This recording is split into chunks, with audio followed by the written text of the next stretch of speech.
Joining us right now from NBC Sports Philadelphia. He does a tremendous job covering the Flyers. Is Jordan Hall on the Comcast Business Hotline. How you doing today, Jordan? Hi, Ron. I'm doing well. How are you? Doing well. Thanks for coming on. First things first, overall, looking at today. In fact, let's go back to the Frost and Farabee deals forward. What kind of job, if you had to go from A, B, C, I don't think it was a D or an F, but A, B, C, or anything in between, how do you think Danny Briere did overall selling as he got closer to this deadline? It's definitely tough to judge this early on trades, but I think it's fair to give him a B. I think he was proactive. I think he was willing to listen. He made some tough decisions.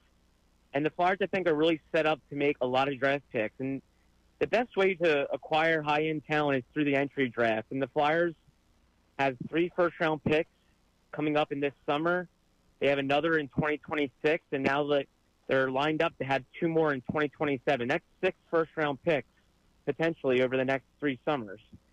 So they're going to give themselves, I think, a lot of cracks to get young talent and try to build something perennially here, a perennial contender, not just a team that's one and done in and out of the playoffs. So I think Briere did a really nice job, and he made a tough call on Scott Lawton, and I think handled it fine. I think the time just became, over time it just became evident the Flyers had to move on from Lawton. They did not put themselves in position to compete in the playoff race this year, and it just became time to move on from Scott Lawton and to try to cash in on his value and really try to push their rebuild forward.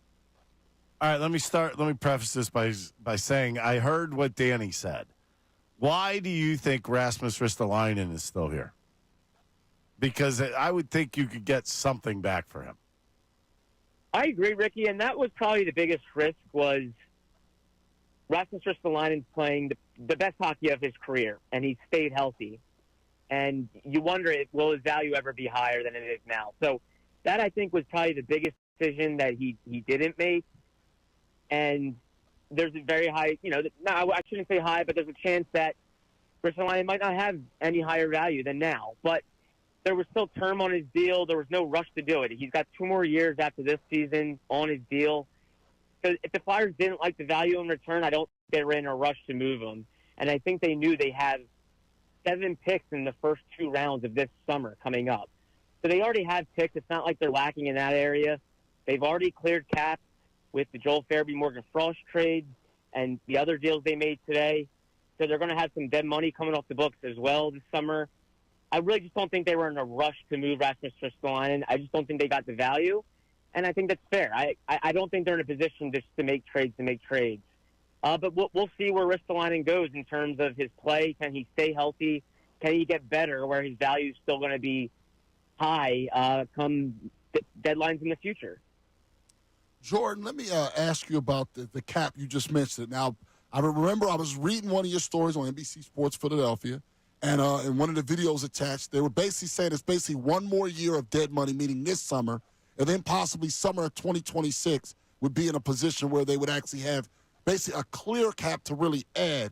Is that accurate? And if it is accurate, how many of these players, obviously none of the players they draft this year, but maybe some of the guys in the system, do you think would be ready for that season, for the 26-27 season, when they would have a much clearer cap in theory? That is accurate, Tyrone. And I think the front office and the people in-house here, they have that all season circled as when they can spend. They will have a small window, I think, this upcoming summer to potentially spend.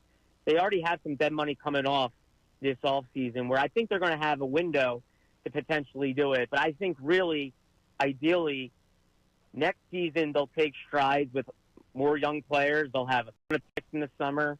And then the following offseason, perhaps they'll be in much better shape to actually attract free agents. And I think they're going to have much, much more space to spend. The cap's going to go up, and they're also going to have dead money coming off the books. So I think that 2026 offseason going into 2026-27 season, they have a chance to really push it forward. And I think that's really the timeline they're looking at. But the big thing is drafting and developing, hitting on your picks, and making sure they're developing the picks properly to make sure they're in position to actually spend and get people to come here and be a contender again. Were you a little surprised Danny brought up playoffs when he was talking about Ristolainen today? I wasn't, Ricky, because I think they still want to be competitive and they still want a team that eventually pushes for the playoffs. I think they know they're not in, like, contending mode. Like, if they got into the playoffs, I think they very much know they would be a long shot to make a run. Eventually, they want to be a contender that makes deep runs every year. But they still want to create and foster an environment of competitiveness, teams that push for the playoffs. And I do think if they were actually in the position they were last season, where they were in a playoff spot and really in the driver's seat until they collapsed, it's possible they would have held on to Scott Lawton. They would have had more reason to say, yeah, you know what, they've taken strides this year, and we have a chance to make the playoffs, and we'll revisit the Lawton trade next year. But they just weren't. They've been a 500 team at best all season.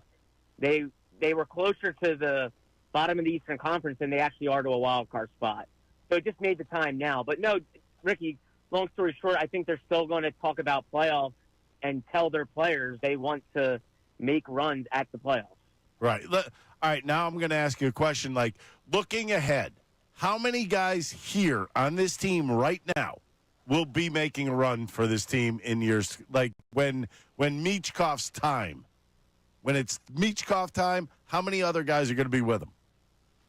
I still think they have a number of pieces currently on the roster that are going to be around when Michkov's in his prime and all their picks are starting to matriculate up through the system and onto the roster. I mean, I can think of a number of guys like Owen Tippett, Noah Cates, on the back end, Cam York, Travis Sanheim, just to name a few.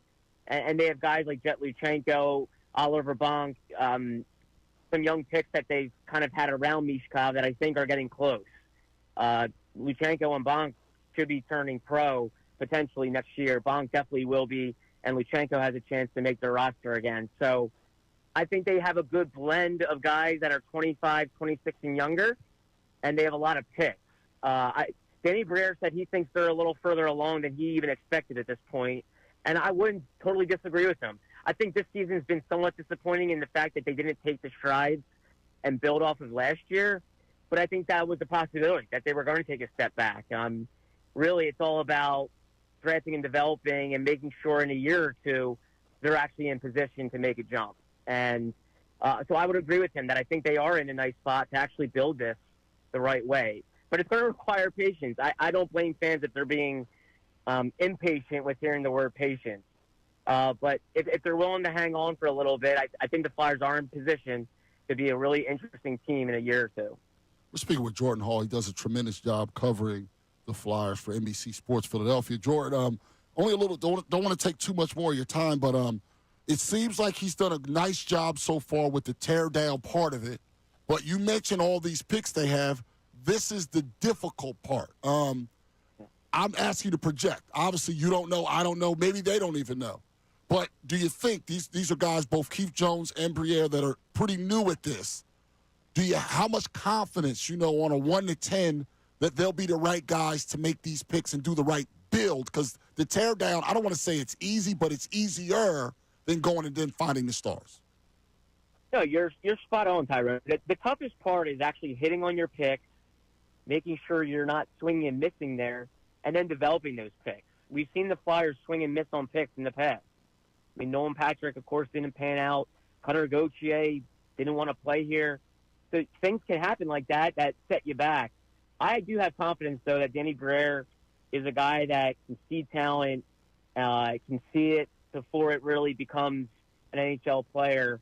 I think he's got a keen eye for that because he was a guy that was undersized and kind of had to overcome his own issues as a player to become who he was. And Keith Jones, I think, has got a real keen eye for talent, too. I think they have the people in-house, but it's not easy. There's no exact science to it. I think that the most important thing is they're giving themselves multiple crafts, multiple swings, 6 picks potentially in the first round over the next 3 years. This summer, they'll have 7 in the first 2 rounds. So that is important. I don't think you have to pick in the top 5 all the time. I think if you give yourself a lot of picks, it gives you a higher chance to hit on those picks, and also try to be competitive, like in the present, and try to like create an environment that's not just tank and pick high and just hope for that. Like I think you eventually have to start building around the players you have now, but also understanding you have to have picks for the future. And I think they're doing that. I think they're finding a decent balance there, which is really important. Well, Jordan, we really appreciate spending some time with us. I know it was a busy, busy day. We love your work. Flyers, I'm going to trust you. They seem like they're in a good spot right now, and now we'll just see how soon before they can make the postseason. Thanks so much, man. Enjoy your weekend. Thanks for coming on.